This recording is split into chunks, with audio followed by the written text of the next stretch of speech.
Hello students, कल के lecture में हमने कवर किया था ऑर्गेनिजम्स की डाइवर्सिटी के बारे में। ठीक है, आज के लेक्चर में पढ़ेंगे बेसिस ऑफ क्लासिफिकेशन का फर्स्ट एस्पेक्ट है जो नॉमेनक्लेचर। ठीक है, नॉमेनक्लेचर के बारे में थोड़ा सा डिस्कस करते हैं। नॉमेनक्लेचर होता है किसी को भी नेम प्रोवाइड करना। ठीक है, अब वो नेम जो है कॉमन भी हो सकता है, ठीक है, और या फिर साइंटिफिक भी हो सकता है। इन दोनों के बारे में हम पढ़ेंगे। जो अगर हम पहले की बात करें, जो कॉमन नेम है या जो वर्नाकुलर नेम है उसको देखते हैं कि वो क्या होता है। ठीक है, सबसे पहले हम करते हैं बात किसकी, कॉमन नेम की। कॉमन नेम होता है जो रीजन टू रीजन डिफर करता है। ठीक है, इसको वर्नाकुलर नेम भी बोलते हैं। क्या होती है common name? Differ region to region. ये रीजन टू रीजन जो है डिफर करते हैं वर्नाकुलर नेम्स। ठीक है, और वर्नाकुलर नेम जो है आसानी से बोले जाते हैं। ठीक है, सिंगल वर्ड होता है इनके अंदर। ठीक है, और इनको हम प्रोनाउंस भी इजीली कर सकते हैं। और सेकंड थिंग हम इसके बारे में क्या कहेंगे, प्रोनाउंस इजीली कर सकते हैं, रीजन टू रीजन वेरी करते हैं, छोटे होते हैं, that is they are brief. ठीक है, और इजी टू रिमेंबर। तो हम इसकी प्रॉपर्टीज़ देखते हैं कि क्या है। दे आर ब्रीफ, ठीक है, यानी कि ये छोटे होते हैं vernacular names. They are single word, ये कैसे होते हैं, सिंगल वर्ड होते हैं बच्चे। दे आर सिंगल वर्ड होते हैं। ये सिंगल वर्ड का मतलब हो गया कि कैसे हैं ये, यूनिनोमियल हैं। कैसे हैं, यूनिनोमियल हैं। ये चीज़ ध्यान में रखेंगे। इनको यूनिनोमियल क्यों कहा, because they are usually single word. ठीक है, उसके बाद they are easy to pronounce. ठीक है, they are easy to pronounce. And fourth one is they are easy to remember। ठीक है बेटे, they are easy to what remember। they are easy to pronounce and they are easy to remember। तो ये हो गए common names. अब जब हम कॉमन नेम रखते हैं तो हम क्या चीज़ देखते हैं, उनकी कुछ एक बेसिक कैरेक्टरिस्टिक्स के बेसिस पर हम रख देते हैं कॉमन नेम। जैसे मान लो जब प्लांट्स के अंदर स्पाइंस की अकरेंस हुई तो मान लो हमने उस पौधे का नाम जो है कॉमन नेम कंडियाली रख दिया। कंडियाली का मतलब हो गया कंडों वाली, यानी कि कांटों वाली। ठीक है, तो इसका कॉमन नेम हो गया। अब जैसे मान लो मिल्की लेटेक्स अपीयर हुई तो मिल्की लेटेक्स के बाद हमने उस पौधे का नाम क्या रख दिया, दोदक रख दिया। ठीक है, तो ये हमारे कुछ एक एग्जाम्पल हो गए कि हमने क्या किया। इसको मैं यहाँ पर लिखती हूँ। जैसे कि मैंने इसको नाम दिया कंडियाली। एग्जाम्पल क्या हो गए, कंडियाली। ठीक है, after the appearance of spines, after the occurrence of spines, and second one is दोधक। ठीक है, आफ्टर मिल्की लेटेक्स। तो ये दो कॉमन नेम हो गए, यानी कि कुछ एक बेसिक कैरेक्टरिस्टिक को देखकर हमने इनको नाम रख दिया। ठीक है, दोधक और कंडियाली। तो ये बेटा कॉमन नेम के बारे में कुछ एक बातें आपको ध्यान में रहेंगी। ठीक है, डिफर रीजन टू रीजन, ये वैरी करते हैं। अब रीजन टू रीजन कैसे वैरी करते हैं, अब ये देखते हैं हम कि ये लैंग्वेजेस के बेसिस पर कैसे चेंज होते हैं। ठीक है, अलग अलग लैंग्वेज में इनको अलग अलग नाम से जानते हैं। जैसे कि इसको रब करते हैं, इसको नोट कीजिए पॉज करके। जैसे मैंने बात की बटरफ्लाई की। ठीक है, तो बटरफ्लाई तो इंग्लिश वर्ड हो गया। बटरफ्लाई क्या हो गया बेटा जी, इंग्लिश वर्ड हो गया। ठीक है, हिंदी में क्या बोलते हैं इसको, तितली बोलते हैं। इंग्लिश में क्या बोलते हैं, बटरफ्लाई, हिंदी में तितली। इंग्लिश में क्या बोलते हैं, बटरफ्लाई। हिंदी में क्या बोलते हैं, तितली। बांग्ला में क्या बोलते हैं, बांग्ला में क्या बोलते हैं, प्रजापति। तितली को बांग्ला में क्या बोलते हैं, प्रजापति बोलते हैं। ठीक है बेटा, तो ऐसे अलग अलग लैंग्वेजेस के अंदर अलग अलग तरीके से हम इसको बुलाते हैं जो कॉमन नेम्स होते हैं। ठीक है, एक और देख लेते हैं तमिल में। तमिल में क्या बोलते हैं बटरफ्लाई को, वनतुपुच्ची। क्या बोलते हैं, वनतुपुच्ची बोलते हैं इसको।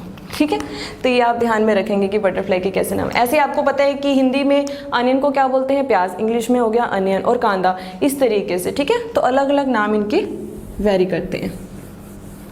अब हम देखेंगे जो हमारा टॉपिक है मेनली नॉमेनक्लेचर के अंदर आता है बायनोमियल नॉमेनक्लेचर। ठीक है बेटे, क्या आता है, बायनोमियल सिस्टम ऑफ नॉमेनक्लेचर। क्या है बायनोमियल सिस्टम ऑफ नॉमेनक्लेचर? कल मैंने आपको थोड़ा सा बताया भी था कि इसके अंदर जनरली क्या होते हैं, 2 वर्ड्स होते हैं जिनको हम आज डिस्कस करेंगे। ठीक है, ये जो होता है बायनोमियल सिस्टम ऑफ नॉमेनक्लेचर, ये डिस्टिंक्ट नेम प्रोवाइड करता है। ठीक है, क्या करता है? डिस्टिंक्ट नेम प्रोवाइड करता है किसी भी ऑर्गेनिज्म को, प्लांट को या एनिमल को। अब कैसे देखेंगे, इसके अंदर जो है 2 वर्ड्स होते हैं। बायनोमियल सिस्टम ऑफ नॉमेनक्लेचर में 2 वर्ड्स होते हैं। फर्स्ट वर्ड जेनेरिक, ठीक है, एंड सेकंड वर्ड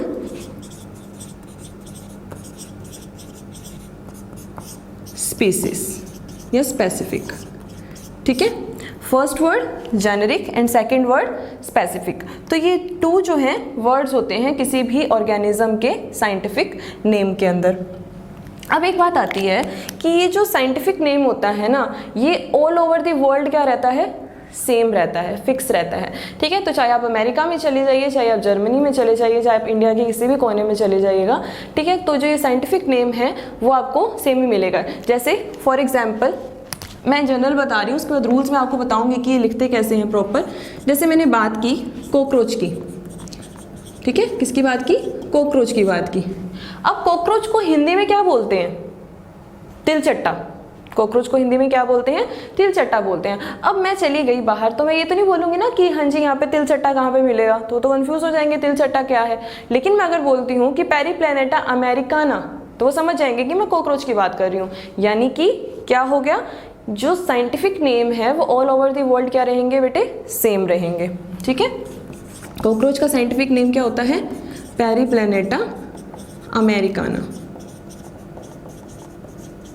ठीक है, अब मैं इसके बारे में आपको रूल्स बताऊंगी इसके क्या क्या हैं। पहले आप देखिए, फर्स्ट वर्ड हो गया जेनेरिक, सेकंड वर्ड हो गया स्पेसिफिक। जो फर्स्ट वर्ड है जेनेरिक, इसको हम जीनस भी बोलते हैं। क्या बोलते हैं इसको हम? जीनस। और जो सेकंड वर्ड है हमारा स्पेसिफिक, इसको हम स्पीसीज भी बोलते हैं। ठीक है, तो जीनस का जो फर्स्ट लेटर है वर्ड का, जीनस वर्ड का जो फर्स्ट लेटर है वो क्या होगा? कैपिटल फॉर्म में होगा। ठीक है, कैपिटल फॉर्म में होगा।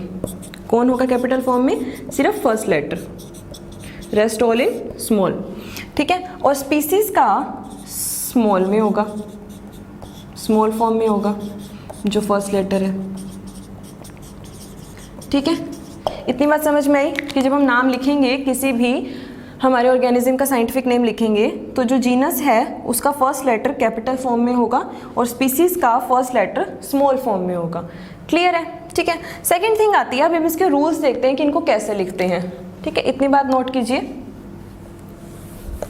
अब बात आई इनके रूल्स की कि किसी का भी साइंटिफिक नेम लिखने का रूल क्या है। तो बायनोमियल सिस्टम ऑफ नॉमेनक्लेचर में कुछ एक रूल्स आए।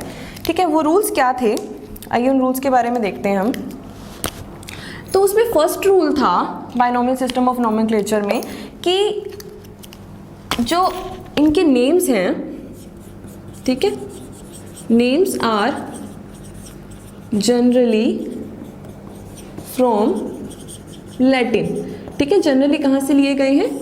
लैटिन से लिए गए हैं। अब इसके पीछे यहाँ जो लैटिन नहीं है उनको हम लैटिनाइज कर देते हैं। यहाँ पे लैटिन से ही लेने का क्या मतलब है, इसके पीछे रीज़न है क्योंकि लैटिन जो है वो एक डेड लैंग्वेज है। ठीक है, लैटिन क्या है? डेड लैंग्वेज है, यानी कि जितने चेंज हो सकते थे इसके अंदर हो गए, अब इसके अंदर कोई चेंज नहीं आएगा, तो अब इसको all over the world fix करके यूज़ कर सकते हैं। ठीक है, तो names are generally from Latin.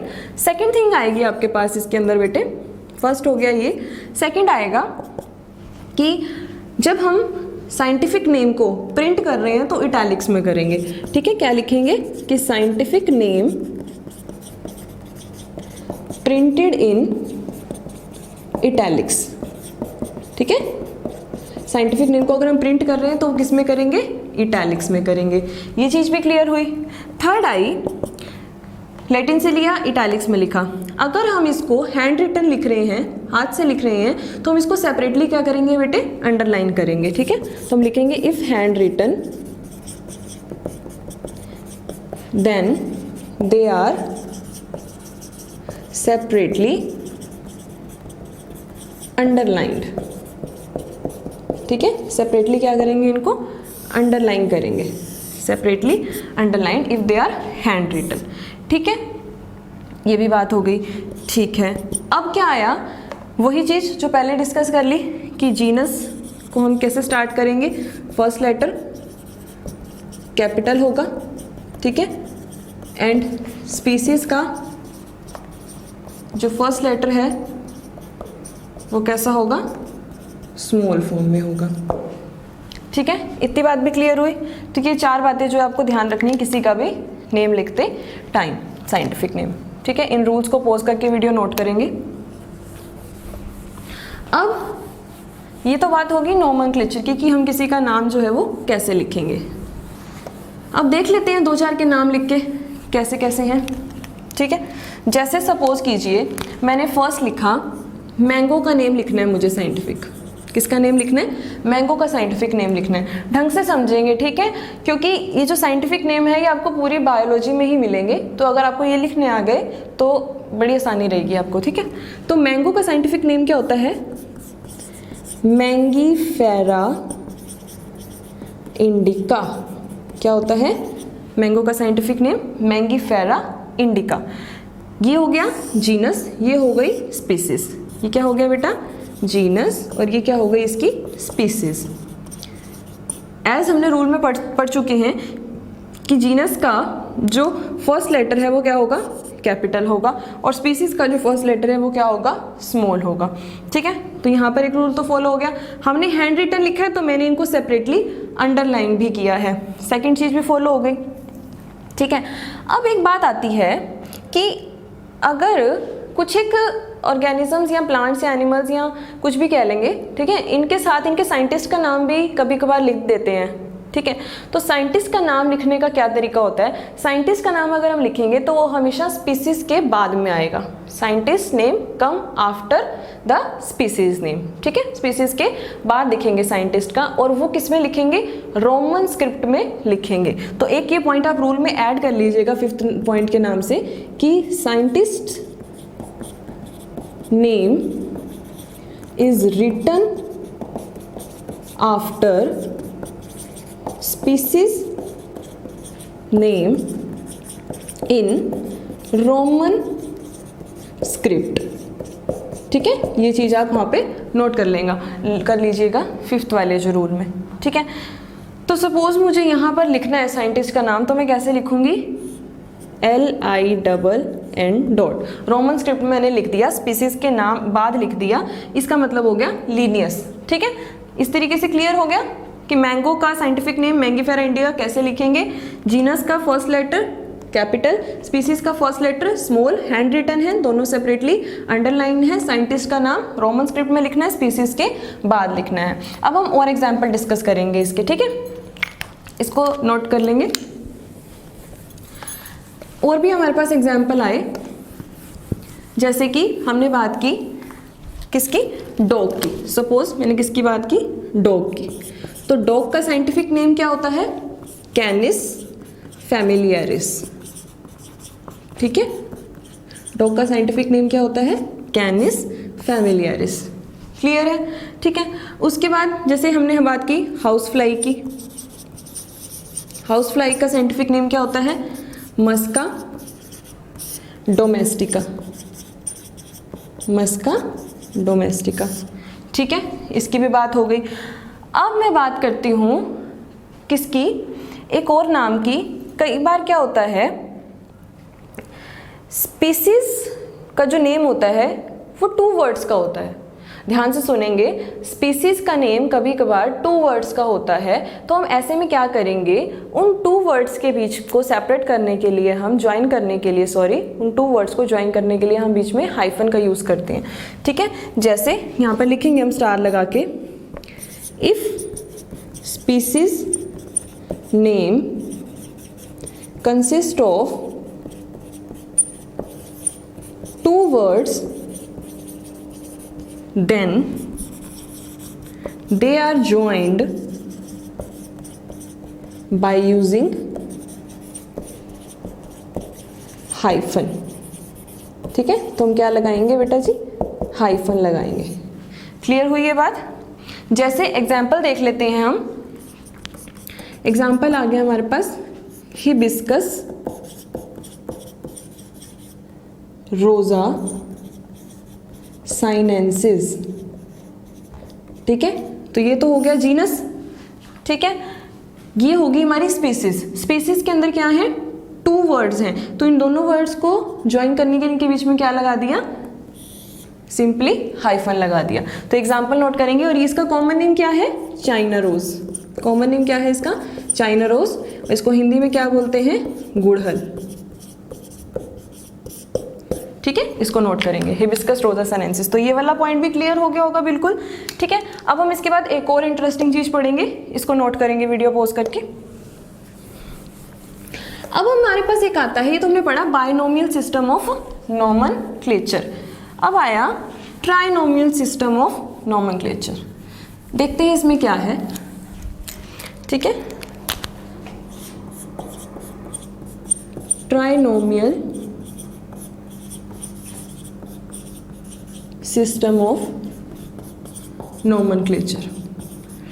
जैसे ट्राइनोमियल का मतलब हो गया कि इसके अंदर 3 चीजें होंगी, हमें पता है, कंसिस्टिंग ऑफ 3 वर्ड्स। जैसे कि एग्जाम्पल से ही समझेंगे इसको हम। ह्यूमंस का जो साइंटिफिक नेम है वो क्या है, होमो सैपियंस सैपियंस। ठीक है, तो एक तो क्या हो गया, जीनस हो गया, ये क्या हो गई, स्पीसीज हो गई, और एक और जो सैपियंस है ये क्या होगी, वैरायटी या फिर सब स्पीसीज कह देंगे इसको। क्या कह देंगे, सब स्पीसीज और वैरायटी। तो ये हो गया trinomial system of nomenclature. Trinomial system of nomenclature में ह्यूमन का एग्जांपल देंगे, होमो सैपियंस सैपियंस। 3 वर्ड्स हैं, first word stand for genus, capital letter first letter. ठीक है, फिर sapiens species first letter small, और फिर again sapiens that is subspecies, capital small letter से जो है वो स्टार्टिंग होगी। क्लियर है ह्यूमन का नेम। ठीक है, या इसमें एक एग्जांपल और लेंगे इसके अंदर, गोरिल्ला का। ठीक है, तो गोरिल्ला का होता है गोरिल्ला गोरिल्ला गोरिल्ला। ठीक है, गोरिल्ला का क्या होता है, गोरिल्ला गोरिल्ला गोरिल्ला। सबसे ज़्यादा इंटेलिजेंट एप कौन माना जाता है, सबसे ज़्यादा इंटेलिजेंट एप माना जाता है चिंपैंजी। ठीक है, और इसके बारे में आगे हम फर्दर लेक्चर में पढ़ेंगे। गोरिल्ला गोरिल्ला गोरिल्ला, इतना क्लियर हुआ। Genus, species and sub species. ठीक है, इसको भी नोट करेंगे। अब हमारे पास एक टॉपिक और बचता है, उसमें 2 टर्म्स आती हैं जिनके बीच में मैं आपको डिस्टिंग्विश करवाऊंगी अभी। एक होती है टोटोनिम्स और एक होती है होमोनिम्स। ठीक है, 2 टर्म्स आई हमारे पास। फर्स्ट वन इज व्हाट,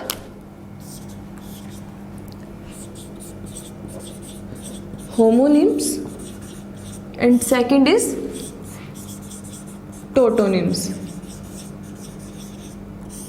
ठीक है, इंपॉर्टेंट है, ध्यान से देखेंगे इनको। टोटोनिम्स में क्या होता है बेटे, टोटोनिम्स का मतलब होता है कि जीनस और स्पीसीज का नाम सेम होगा। ठीक है, जीनस और स्पीसीज का जो नेम है वो क्या होगा, सेम होगा। तो इस बात को ICBN ने तो क्या कर दिया, निगलेक्ट कर दिया, डिस्कार्ड कर दिया, मना कर दिया कि हम तो नहीं मानते इस बात को कि जीनस और स्पीसीज का नेम सेम होगा। लेकिन इसी चीज़ को ICZN ने क्या किया, एक्सेप्ट कर लिया। ठीक है, तो इसमें हम पहले एग्जाम्पल देखते हैं इसमें है क्या, genus and species name is same. ठीक है, genus and species name is same. जैसे एग्जाम्पल देखा हमने इसके अंदर, रेटस रेटस, किसका कॉमन नेम है ये, रैट का। ठीक है, रेटस रेटस किसका कॉमन नेम है, रैट का। तो इसको मैंने क्या किया, सेपरेटली अंडरलाइन कर दिया, रेटस रेटस रैट। तो इसके अंदर जीनस का नेम और स्पीसीज का नेम क्या है, सेम है, रेटस रेटस है। ठीक है, सिर्फ लिखने में फ़र्क आया जो कि हमारे रूल के अकॉर्डिंग है। तो ये होते हैं टोटोनिम जिसके अंदर जीनस और स्पीसीज का नाम क्या होता है, सेम होता है। अब मैं यहाँ पे साइड में एक चीज़ लिख रही हूँ कि इस बात को, यानी इसी बात को ICBN ने तो क्या किया, डिस्कार्ड कर दिया। और ICZN ने क्या किया, एक्सेप्ट किया। इन दोनों के बारे में मैं अभी बताऊंगी आपको। उससे पहले हम होमोनिम्स के बारे में देखते हैं क्या है। तो होमोनिम्स क्या होते हैं? होमोनिम्स में होता है कि एक ही नाम, ठीक है, एक ही साइंटिफिक नेम हमने दो ऑर्गेनिजम्स के लिए यूज कर लिया, वो होता है होमोनिम्स। ठीक है, यानी कि क्या लिखेंगे, single scientific name is used for to organisms. ठीक है, इसका भी एग्जाम्पल देखते हैं। तो इसका एग्जाम्पल क्या है हमारे पास बेटे? इसका एग्जाम्पल आएगा हमारे पास प्रूनस डल्सी। क्या एग्जाम्पल आएगा? प्रूनस डल्सी। ठीक है, प्रूनस डल्सी, ये हो गया जीनस, ये हो गया स्पीसीज। अब इनको किन दो ऑर्गेनिजम्स के लिए यूज किया है? या प्लांट्स के लिए। ठीक है, तो वो हो गए, एक हो गया आलमंड और सेकंड इज प्लम। तो आलमंड और प्लम के लिए, दोनों के लिए सेम साइंटिफिक नेम यूज करते हैं, प्रूनस डल्सी। तो ये चीज़ भी कुछ एक तरीके तक गलत ही मानी गई है, कुछ एक हद तक, क्योंकि ऐसा करना भी गलत है कि हम दो प्लांट्स के लिए या दो अलग अलग एनिमल्स के लिए या दो अलग अलग ऑर्गेनिजम्स के लिए एक ही साइंटिफिक नेम यूज़ कर लें। ठीक है, तो वो जो हमारा कंसेप्ट था कि जो साइंटिफिक नेम है बायनोमियल सिस्टम ऑफ नोमेनक्लेचर का, उसके अंदर वो scientific name all over the world क्या होता है, वेल एक्सेप्टेड होता है, फिक्स्ड होता है, वो बात यहाँ पर गलत हो जाएगी। ठीक है, तो ये दो आपको बातें ध्यान में रखनी है कि टोटोनिम्स और होमोनिम्स के बीच में क्या डिफरेंस है। बच्चे अक्सर कंफ्यूज हो जाते हैं। तो टोटोनिम्स का मतलब हो गया जीनस और स्पीसीज का नेम सेम होगा, ठीक है, और होमोनिम्स का मतलब हो गया कि एक ही साइंटिफिक नेम दो ऑर्गेनिजम्स के लिए यूज करेंगे। क्लियर है? इसको रब करती हूँ और फिर आपको ICBN और ICZN के बारे में बताती हूँ। ठीक है, इसको नोट करेंगे पॉज करके। ICBN और ICZN क्या है? कुछ भी नहीं है। ICBN है international code of botanical nomenclature. ठीक है, ICBN क्या है? International code of botanical nomenclature. ठीक है, और ICZN क्या है? International code of zoological nomenclature. ठीक है, here B stands for botanical and Z stands for zoological. तो इस बात को जो रेटस टोटोनिम्स में एग्जाम्पल पढ़ा था, उस चीज़ को ICZN ने तो क्या किया, एक्सेप्ट कर लिया, लेकिन ICBN ने क्या किया था, रिफ्यूज़ कर दिया था, मानने से मना कर दिया था। तो ये बात भी ध्यान रखेंगे। ठीक है, क्योंकि जितने भी साइंटिफिक नेम हमारे होते हैं, प्लांट्स के इसके अंडर आते हैं और एनिमल्स के इसके अंडर आते हैं। क्लियर है? इसको भी रब करेंगे। तो हमारा आज का टॉपिक नोमेनक्लेचर जो है वो कंप्लीट हो चुका है, जिसके अंदर हमने कॉमन नेम्स और वर्नाकुलर नेम्स के बारे में पढ़ा है। ठीक है, और बायनोमियल सिस्टम ऑफ नोमेनक्लेचर के बारे में पढ़ा है, और किसके बारे में पढ़ा है बेटे? लास्ट में ट्राइनोमियल सिस्टम ऑफ नोमेनक्लेचर के बारे में भी पढ़ा है। अब हमारी वही डेली की 5 बायोलॉजिकल टर्म्स। ठीक है, तो फर्स्ट आती है उसके अंदर मोटर। ठीक है, सेकंड आती है मैंडिबल, थर्ड आती है मैक्सिला, फोर्थ आती है नेजल और फिफ्थ आती है नोस्ट्रिल। ठीक है, मोटर का मीनिंग होता है मसल, मैंडिबल का मतलब होता है लोअर जा, मैक्सिला का मतलब होता है अपर जा। ठीक है, और नेजल का मतलब होता है नोज, और नोस्ट्रिल का मतलब होता है होल्स ऑफ नोज। ठीक है, तो आज के लेक्चर को भी हम क्या करेंगे, पूरी तरीके से अच्छे से आप नोट करेंगे, अपने प्रॉपर नोट्स बनाएंगे। जो भी डाउट होगा वो कमेंट सेक्शन में मुझसे पूछेंगे। ठीक है, और आपको उसका आंसर मिलेगा, और साथ साथ रिवाइज करेंगे। Thank you.